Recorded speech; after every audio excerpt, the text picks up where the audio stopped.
নমস্কার, দেখছেন talk to Bangla. আমি অভিষেক রয়েছে আপনাদের সাথে। এই মুহূর্তে যে খবর নিয়ে উপস্থিত হয়েছে, ঝাড়খণ্ড সরকার শেষ পর্যন্ত সমস্ত দাবি মেনে নিয়েছে। ছাত্র আন্দোলনের আবারও একটা বড় জয়।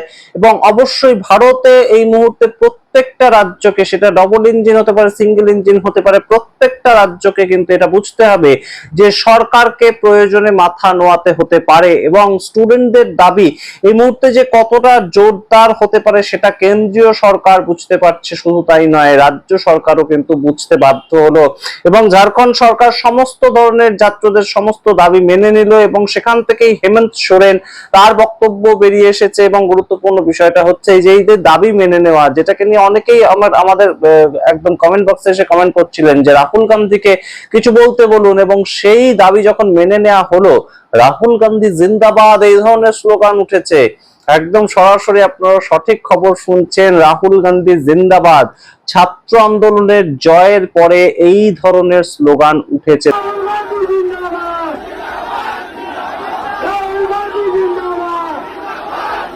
তার কারণ রাহুল গান্ধী সঠিক পজিশনটা নিয়েছিলেন। এই ঝাড়খণ্ডে যখন ছাত্র আন্দোলন চলছিল, তখন কংগ্রেস সমর্থিত সরকার থাকলেও রাহুল গান্ধী বারংবার ছাত্রদের পাশে দাঁড়িয়েছেন। শুধু তাই নয়, 14ই আগস্ট তিনি যে কাজটা করেছিলেন, হেমন্ত সোরেন একদম ঝাড়খণ্ডের মুখ্যমন্ত্রী, তাকে চিঠি পর্যন্ত পাঠিয়েছিলেন। এবং সেখানে তিনি বলেছিলেন যে ছাত্রছাত্রীদের সমস্ত দাবি অবশ্যই একবার ভেবে দেখা দরকার, অবশ্যই মেনে নেওয়া দরকার। এবং সেখান থেকেই একদম সরাসরি 16ই আগস্ট কিন্তু সমস্ত দাবি মেনে নিল ঝাড়খণ্ডে হেমন্ত সোরেন সরকার।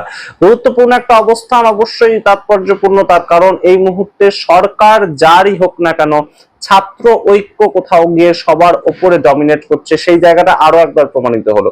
আপনাদের সমস্তটা বিস্তারিত ব্যাখ্যা করে বলবো, তার আগে অবশ্যই টক টু বাংলা ইউটিউব চ্যানেলটিকে সাবস্ক্রাইব করে দিন। এই ভিডিও দেখুন শেষ অবধি স্কিপ না করে। আপনাদেরকে জানাই যে একদম সরাসরি রাহুল গান্ধী জিন্দাবাদ এই বিষয়টা খুব গুরুত্বপূর্ণ ভাবে উঠে এসেছে। সেটা আপনারা আগে দেখুন যে কিভাবে স্লোগান উঠলো।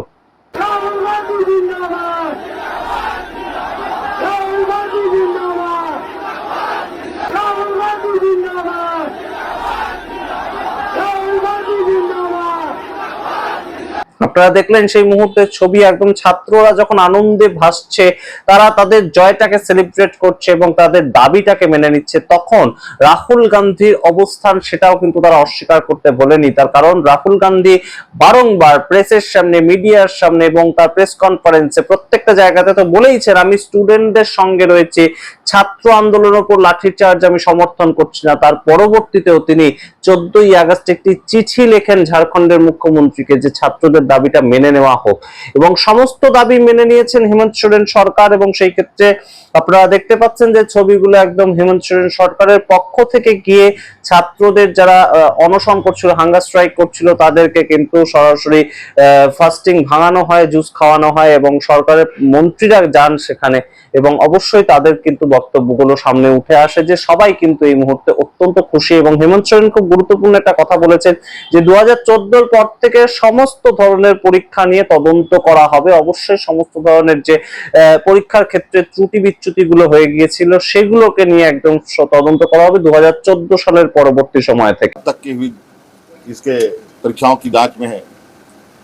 हमने विभाग को कहा है, सीआईडी को कहा है, अब जब इसका ऑपरेशन हुआ ही है तो पूरे तरीके से इसका ऑपरेशन होनी चाहिए। और जो हमें जानकारी सीजीएल को लेकर हम लोग के समक्ष बताया गया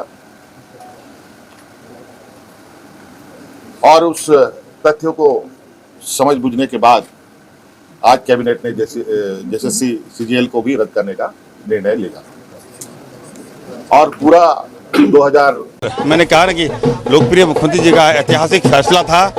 आदरणीय नेता राहुल गांधी जी ने काफ़ी हम लोग को निर्देश दिया, चिट्ठी लिखा, जिसके कारण सरकार युवाओं की बात को माना है।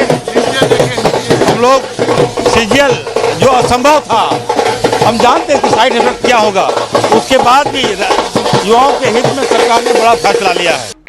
আপনারা শুনলেন হেমন্ত সোরেনের বক্তব্য। এবং সামগ্রিক বিষয়টা এই মুহূর্তে এমন একটা জায়গায় দাঁড়িয়ে রয়েছে যেটা কিন্তু অবশ্যই সারা ভারতবর্ষের প্রত্যেকটা গভর্নমেন্টের যে কাঠামো চলছে সেগুলোকে প্রশ্ন করছে। প্রথমে দিল্লির যন্তর মন্তরের যে আন্দোলন সেটার পক্ষ থেকে একটা জয় বেরিয়ে আসা, তারপর ঝাড়খণ্ডের জয় বেরিয়ে আসা, এগুলো কিন্তু উদাহরণ সেট করছে। এগুলো কিন্তু প্রত্যেকটা একটার পর একটা মাইল ফলক সেট করছে যে স্টুডেন্টরা এই মুহূর্তে আর ভয় পাবে না, জেনজি এই মুহূর্তে আর ভয় পাবে না প্রশ্ন করতে, জেনজি এই মুহূর্তে আর ভয় পাবে না একদম সরকারকে চোখে চোখ রেখে তাদের দাবিগুলো ছিনিয়ে আনতে, এবং সেই জায়গাটাই কিন্তু স্থির হলো। সেটা অবশ্যই ঝাড়খণ্ডের ক্ষেত্রে একটা অন্য ধরনের ছবি বেরিয়ে এলো। এই মুহূর্তে ভারতীয় জনতা পার্টি যারা সমর্থক তারা ভাবতেই পারেন যে 1:1 হয়ে গেল, একদম শিক্ষামন্ত্রী ইস্তফা দিলেন কেন্দ্রে এবং ওইদিকে ঝাড়খণ্ড সরকারকেও মাথা নোয়াতে হলো। তো সেইভাবে বিষয়টা দেখতে পারেন অনেকেই অনেক আবার দেখতে পারেন যে রাহুল গান্ধী কেন্দ্রে বসে থেকে কংগ্রেস সমর্থিত সরকার ঝাড়খণ্ডে থাকা অবস্থাতেও তিনি সরকারকে আয়না দেখালেন। তিনি কিন্তু সরাসরি একদম দেখালেন যে সঠিক করছে না ঝাড়খণ্ড সরকার, ছাত্রদের দাবি মেনে নিতে হবে, ছাত্রদের কথা শুনতে হবে।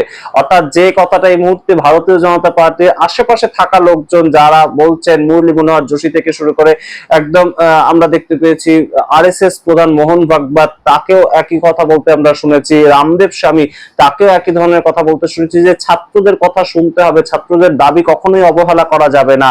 ঠিক সেই রকম ভাবেই কিন্তু একদম রাহুল গান্ধী জিন্দাবাদ সেই স্লোগানটা উঠে এলো। অর্থাৎ ছাত্ররা কখনোই কিন্তু সরকারে যে সমস্ত দল রয়েছে তাদের বিরুদ্ধে থাকছে না, সরকারে তো কংগ্রেসও রয়েছিল এবং কংগ্রেস মুর্দাবাদ এই ধরনের স্লোগান তো ওঠার কথা, কিন্তু রাহুল গান্ধী জিন্দাবাদ এটা তারা বলতে ভোলেনি কিন্তু। এবং একজন ব্যক্তি বা দুজন ব্যক্তি বলছেন তেমন নয়, একদম সমুচ্চারিত কণ্ঠস্বরে এই জায়গাটা যখন উত্থাপিত হচ্ছে তখন অবশ্যই বোঝা যায় যে ছাত্ররা কিন্তু ভুলে যায় না যে তাদের পাশে অবশ্যই তাদের খারাপ সময় কে দাঁড়িয়েছিল। অবশ্যই আপনাদের সামনে রাখলাম, এগুলো এক একটা মাইল ফলক তৈরি হচ্ছে। আজকের থেকে আবার আমরা খবর পেলাম যে বিহারে ছাত্র আন্দোলন শুরু হয়েছে এবং সেটা কত দূরে কোন দিকে এগোয় আমরা দেখবো। ইমিডিয়েটলি একটা জায়গা কিন্তু স্থির হচ্ছে যে প্রত্যেকটা সরকারের উচিত যে ছাত্ররা কোনো ধরনের কোনো দাবি করলে সেটা আগে অ্যাড্রেস করা, সেটাকে সম্পূর্ণভাবে থামিয়ে দেওয়া, যেটা কর্ণাটকের ক্ষেত্রে ডিকে শিবকুমারকে আমরা কয়েকদিন আগে করতে দেখেছিলাম। সেখানে ছাত্ররা জড়ো হচ্ছিল, শুধুমাত্র ডিকে শিবকুমার একদম সরাসরি পৌঁছে যান প্রিয়াঙ্ক খার্গে সেখানকার স্বরাষ্ট্রমন্ত্রীকে নিয়ে এবং সমস্ত দাবি মেনে নেন। এটা না করলে কিন্তু কোনো মতেই এই মুহূর্তে সরকার চলার ক্ষেত্রে জেনজি মুভমেন্ট তার সামনে হতে হবে। এবং অবশ্যই ছাত্রছাত্রীরা কিন্তু ভয় কাটিয়ে একদম সরাসরি নিজেদের মুখের ভাষাটা বলতে শিখেছেন এবং নিজেদের মনের কথা বলতে শিখেছেন। তারা শুধুমাত্র আর চাপিয়ে দেওয়া ন্যারেটিভটা কিন্তু বিশ্বাস করছেন না। এটা আজকের ভারতের পরিবর্তিত অবস্থান। আপনারা সামগ্রিক রিপোর্টটাকে কিভাবে দেখছেন অবশ্যই কমেন্ট বক্সে কমেন্ট করুন। দেখতে থাকুন টক টু বাংলা, অবশ্যই টক টু বাংলা ইউটিউব চ্যানেলকে সাবস্ক্রাইব করে দিন। ধন্যবাদ।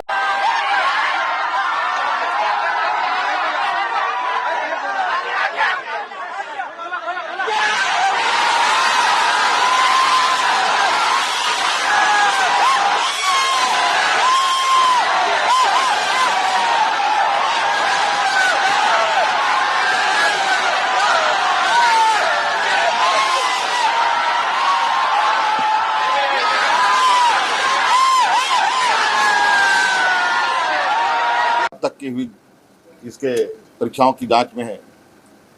हमने विभाग को कहा है, सीआईडी को कहा है, अब जब इसका ऑपरेशन हुआ ही है तो पूरे तरीके से इसका ऑपरेशन होनी चाहिए। और जो हमें जानकारी सीजीएल को लेकर हम लोग के समक्ष बताया गया और उस तथ्यों को समझ बूझने के बाद आज कैबिनेट ने जैसे सीजीएल को भी रद्द करने का निर्णय लिया और पूरा 2000